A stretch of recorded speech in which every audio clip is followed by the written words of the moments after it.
মানে যেটো cotton collegiate higher secondary আছে আৰু সাইডত। হেল্ল' বন্ধুসকল, welcome back to my channel. আশা কৰোঁ সকলো ভালে কুশলে আছে। চ' আজি ব্লগটো মই ঘৰৰ পৰা আৰম্ভ কৰিছোঁ আৰু এতিয়া মই ক'ৰবাত যাব ওলাইছোঁ।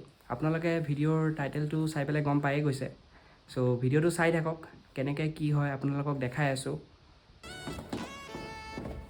এইটো হৈছে ছেক্টৰ 3 হয়। এইফালে আমি গৈ আছোঁ, মানে এইফালে ট্ৰেফিক বহুত কম থাকে। চ' এইফালে গৈ পেলাই ভাল লাগে। চ' আমি এতিয়া গৈ পামেই আৰু মানে এইখিনিতে আছে বুলি গম পাওঁ, কিন্তু একজেক্ট লোকেশ্যনটো গম পোৱা নাই। চ' অলপ লাহে লাহে গৈ আছোঁ। এইখিনিত বহুত ট্ৰেফিক হৈ আছিলে কাৰণে আকৌ আগৰ পৰা ইউ টাৰ্ণ লৈ আহিব লগা হ'ল, মানে ডাইৰেক্ট টাৰ্ণ ল'ব নিদিলে পুলিচে। আৰু এতিয়া ফাইনেলি আমাৰ লেপটপত আমাৰ লোকেশ্যনটো পাই গ'লোঁ। এইফালে সোমাই যাব লাগিব।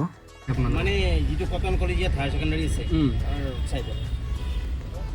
একচুৱেলি মই ছিকিউৰিটিজনক মানে সুধি আছিলোঁ, সিহঁতে গাড়ীখন নিজে পাৰ্ক কৰি থ'ম বুলি কৈছে। চ' ক'ত থ'ব মই সেই লোকেশ্যনটো সুধি আছিলোঁ। চ' জেগাটো দেখি পেলাইতো গুৱাহাটীত থকা মানুহবোৰে গম পাইছেই বাৰু, আৰু বাকীবোৰৰ কাৰণে জনাই দিছোঁ। এইটো ব্ৰহ্মপুত্ৰ ৰিভাৰ হেৰিটেজ চেণ্টাৰ হয় আৰু ইয়াত এনেকৈ আগতে টিকেট কাটি ল'ব লাগিব। তাৰপাছত আমি ভিতৰত গৈ আছোঁ। এফালে ভিতৰত সোমাই আহিলোঁ ৰিভাৰ হেৰিটেজ চেণ্টাৰ।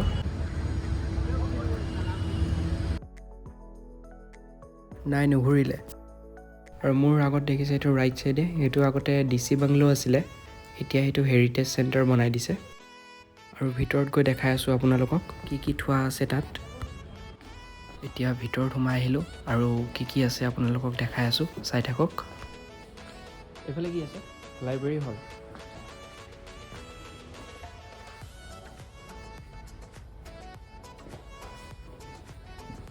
ৰিবল লঞ্চ।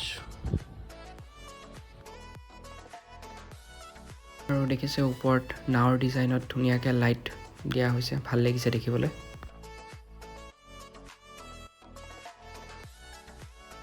আৰু এইটো হৈছে মিটিং ৰুম, ইয়াতে আগতে DC মিটিং কৰিছিলে। চব ধুনীয়াকৈ ভালকৈ থৈ দিয়া হৈছে।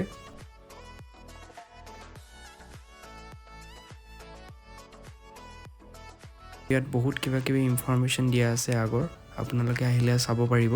হিষ্টৰিকেল ইনফৰমেশ্যন ইয়াত বহুত আছে চাবলগীয়া।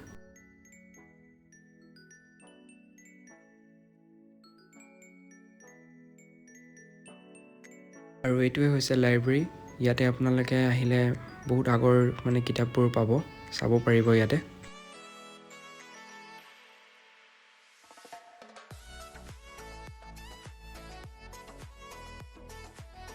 এইবোৰ হৈছে ভিনটেজ আছাম ষ্টৰি বুক, ইয়াত লগাই থোৱা হৈছে। Vintage photos of curse.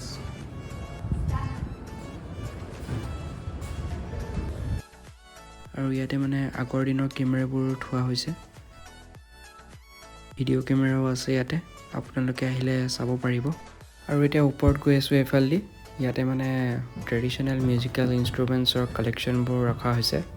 আপোনালোকে আহিলে ইয়াতে চাব পাৰিব ওপৰত। আৰু এইটো হৈছে দ্য ট্ৰেডিশ্যনেল ৰুম, আমাৰ বহুতৰ গাঁৱৰ ঘৰবোৰতো আছে। আৰু দেখিছে আপোনালোকে আন্ধাৰ হৈ গ'ল ভিতৰৰ বস্তুবোৰ চাওঁতে চাওঁতে। এতিয়া অকণমান বাহিৰতো চাওঁ কি কি আছে। আৰু মই দেখিছোঁ আগত ষ্টাৰবাক্সো আছে। মই আগতে ষ্টাৰবাক্সত খোৱা নাই বাৰু, চ' আজি গৈ পেলাই খাই চাওঁ কেনেকুৱা লাগে। চ' আহিলোঁ ভিতৰত সোমাই ষ্টাৰবাক্সৰ। এতিয়া অৰ্ডাৰ দিবৰ কাৰণে লাইন পাতিবলগীয়া হৈছে। এতিয়া ইয়াত এনেকৈ বহি পেলাই ৱেইট কৰি আছোঁ ষ্টাৰবাক্সৰ কফি খাবৰ কাৰণে। চ' ফাইনেলি ষ্টাৰবাক্সৰ কফি খাই চালোঁ ইয়াতে। আৰু ইয়াতে দেখিছে বাহিৰত বহি খাব পৰাও জেগা বহুত আছে।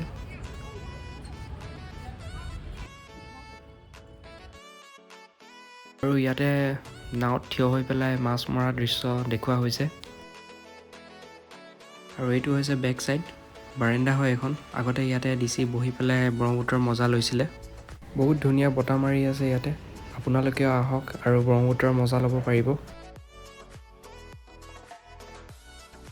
আৰু ইয়াতে সৰু বাচ্ছাবোৰক খেলিবৰ কাৰণেও লৈ আহিব পাৰে, ইয়াতে বহুত ভাল পাব ইয়াতে খেলি পেলাই। লগতে ময়ো অলপ খেলি চালোঁ কেনেকুৱা লাগে। এইফালেও আছে সৰু সৰু বাচ্ছাবোৰৰ কাৰণে মানে ভিতৰত সোমাই পেলাই খেলিব পৰাকৈ ঘৰ। ভিতৰত এইখিনিয়ে আছিলে, এতিয়া আমি বাহিৰলৈকে ওলাই গৈ আছোঁ, তাৰপিছত আপোনালোকক দেখাই আছোঁ। আৰু ইয়াতে আপোনালোকে নিজৰ গাড়ী লৈ আহিলেও একো টেনশ্যন নাই, তেওঁলোকৰ মানুহ আছে আপোনাৰ গাড়ীখন ধুনীয়াকৈ সিহঁতে পাৰ্ক কৰি থৈ দিব। আৰু যেতিয়া আপুনি যাবলৈ ওলাব এনেকৈ গাড়ীখন আপোনাৰ আনি দিব। আৰু এতিয়া ঘৰলৈকে যাবলৈ ওলাই আহিছোঁ। চ' ইমানেই আছিলে আজি ব্লগটোত। যদি ভিডিঅ'টো চাই পেলাই ভাল লাগিলে then like share and comment কৰিব। আৰু যোনে নতুনকৈ ব্লগটো চাই আছে তেওঁলোকে ছাবস্ক্ৰাইব কৰিব নাপাহৰিব। Till then tata bye bye.